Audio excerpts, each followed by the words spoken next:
চট্টগ্রামে আইসা আমি একদম মহা বিপদে পড়ে গেছি। আপনারা জানেন যে গত 5ই আগস্টের পর থেকে অনেকবারই শুনে আসছি যে ভারত নাকি চট্টগ্রাম প্রথমে দখল করছে। আমি এই চট্টগ্রাম দখল রাখার জন্য এই মুহূর্তে আছি চট্টগ্রামের পতেঙ্গা সেই বীজটিতে, যে বীজটি এবং এই পতেঙ্গা কিংবা এই চট্টগ্রাম ঘিরে কিন্তু এই ময়ূক রঞ্জন ঘোষ নামের যে হকার সাংবাদিক রয়েছে সে কিন্তু অনবরত কিন্তু ভুয়া তথ্য প্রচার করে, সেটি দেখার জন্য এই মুহূর্তে আমি আছি চট্টগ্রামে। এবং আসলে কি চট্টগ্রাম দখল করে ফেলছে কিনা বা চট্টগ্রাম মানুষের অভিব্যক্ত কি সেটি আপনাদেরকে জানাবো। যে ময়ূক রঞ্জন ঘোষ, যাকে একদমই বলা হয় যে মলম বিক্রেতা কিংবা হকার সাংবাদিক, সেটি দেখার জন্য এই মুহূর্তে কিন্তু আমি চট্টগ্রামে আছি। আমি তো একদম ভয়ে শেষ হয়ে গেছিলাম, কারণ ভারতীয় কিছু গণমাধ্যম গত 5ই আগস্ট তৎকালীন সময়ের আওয়ামী লীগ সরকারের প্রধানমন্ত্রী শেখ হাসিনা বাংলাদেশ ত্যাগ করে দিল্লিতে অবস্থান করছেন প্রায় 8 মাস হয়। তারপর থেকে একের পর এক ভারতীয় বিজেপি কিন্তু বাংলাদেশ দখলের বিভিন্ন পায়তারি করছেন এবং আমরা দেখেছি যে বর্ডার এলাকাগুলোতে তারা তার কাটার বেড়া সহ অনেক ধরনের ষড়যন্ত্র করে যাচ্ছে। আর বিশেষ করে কিছু গণমাধ্যম, এই গণমাধ্যমের মধ্যে যেটি পশ্চিমবঙ্গের যে চ্যানেলটি রয়েছে, যে চ্যানেলটিতে সিনিয়র এডিটর হিসাবে কাজ করেন ময়ূক রঞ্জন ঘোষ, তার এই প্রচারণায় কিন্তু ভারতবাসী যেরকমটা বিরক্ত, বাংলাদেশের মানুষও বিরক্ত। আর এই বিরক্তকর পরিস্থিতি নিয়ে আমি এই মুহূর্তে আছি পতেঙ্গা বিচে এবং আমার সঙ্গে আছেন হাসান মাহমুদ ভাই, যিনি চট্টগ্রামের মানুষ। ভাই, খবর পাইলাম যে চট্টগ্রাম নাকি ভারত দখল করে ফেলতেছে, আসলে কি তাই? ঢাকায় বৈশা বারবার শুনতেছি যে চট্টগ্রাম নাকি আগে টার্গেট বাংলাদেশ দখল করার। তো চট্টগ্রামের মানুষই হাসান মাহমুদ ভাই আমার সঙ্গে আছে। আসলে বাংলাদেশের একজন দেশপ্রেমিক হিসেবে, বর্তমান প্রজন্মের একজন মানুষ হিসাবে এই যে চট্টগ্রাম দখল, বাংলাদেশ দখল, এই বিষয়গুলো নিয়ে চট্টগ্রামের মানুষের দেশের প্রতি কতটা দায়বদ্ধতা আছে এবং তারা এই চট্টগ্রাম নিয়ে কি ভাবছেন, এই ময়ূক রঞ্জন ঘোষের মতন যারা এই যে অপপ্রচার চালাচ্ছেন কিংবা ভুয়া তথ্য প্রচার করছেন, এটি নিয়ে আজকে আমি প্রত্যক্ষভাবে আসলে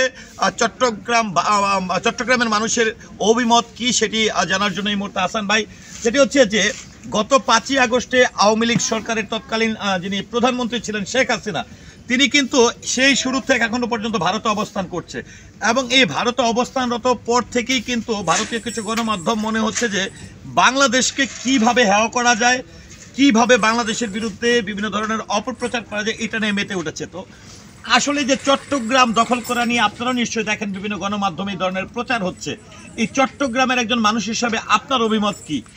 আপনি দেখেন, চট্টগ্রামটা এত দখল করা এত সহজ নয়। এখানে চট্টগ্রামে যেমন সিটি আছে, তেমন পাহাড় অধ্যাসিত এলাকা। এটা 3টা পার্বত্য জেলা আছে, চট্টগ্রাম সমুদ্র বন্দর এবং 2টি বড় ইপিজেড আছে, একটি আনোয়ারা ইপিজেড আছে। চট্টগ্রাম হলো বাণিজ্যিক রাজধানী বলা হয়, চট্টগ্রামকে বাংলাদেশের বাণিজ্যিক রাজধানী বলা হয়। সেখানে আওয়ামী লীগের কিছু দোসররা গত পরিবর্তিত সময়ের পরে 5ই আগস্টের পরে চট্টগ্রামের সম অসন্তোষের বিভিন্ন দিকগুলো তারা তুলে ধরেছেন এবং বিভিন্ন গুজব ছড়িয়ে তারা সম সেক্টরগুলোকে তারা অস্থিরতা সৃষ্টি করার চেষ্টা করেছেন। তবে চট্টগ্রামের ইতিহাস আছে, ঐতিহ্য আছে। এখানে বিএনপি সহ সকল সমমনা দলের ঐক্যবদ্ধ সংগ্রামের মাঝে যে চট্টগ্রামের ছাত্রদলের নেতা অসীমের আত্মত্যাগের মাধ্যমে যে জুলাই বিপ্লব হয়েছে, সেই জুলাই বিপ্লবকে এই অঞ্চলের ছাত্র শ্রমিক জনতারা কখনোই তা ভেসে যেতে দিবে না এবং তারা কঠোর হাতে দমন করবে।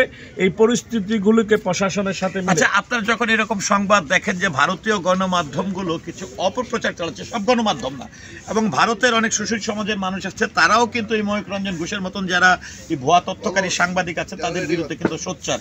তো এই প্রেক্ষাপটে আপনি কি মানে সিরিয়াস হয়ে যান নাকি একটু হাসি পায়? আসলে আমরা তো তাকে সাংবাদিক বলি না, আমরা তাকে সাংঘাতিক বলি। এবং সে এতটাই, ওই যে মলম বিক্রি করে আমরা দেখি ফুটপাতে, সে মলম বিক্রেতার মতো যে নিয়োগগুলো করে সেটা সাংবাদিকের জন্য কলঙ্ক।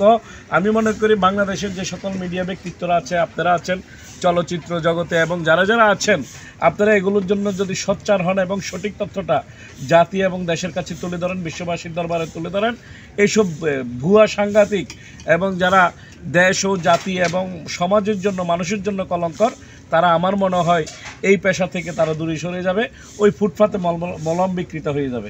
তো ভিউয়ার্স, এখানে দেখেন অনেক মজার একটি বিষয় হচ্ছে যে আসলে বাণিজ্যিক এখানে কিন্তু আমি কিন্তু বন্দর এলাকায় কিন্তু অবস্থান করছি, যেটি খুবই গুরুত্বপূর্ণ, যেটির প্রতি একটা লোভ লালসা কাজ করতে পারে। তবে হাস্যকর বিষয় হচ্ছে যে এই ময়ূক রঞ্জন ঘোষের মতন কিংবা ভারতের কিছু গণমাধ্যম এই বাংলাদেশকে নিয়ে যে অপপ্রচার করে সারা বিশ্বের কাছে আসলে হেওয়া করার জন্য, ছোট করার জন্য যে চেষ্টা চালাচ্ছে, এটি সম্পূর্ণ মিথ্যা। এবং আমার নিজেরই কিন্তু চিন্তা হতো যে এখানে এসে আসলে কি পরিস্থিতি দেখি বা মানুষ আসলে কিভাবে নেয়। চট্টগ্রামের মানুষ আসলে যেহেতু এখানে বলা হচ্ছে যে একদমই প্রথমেই নাকি এই যে চট্টগ্রাম দখল করবে, কক্সবাজার দখল করবে।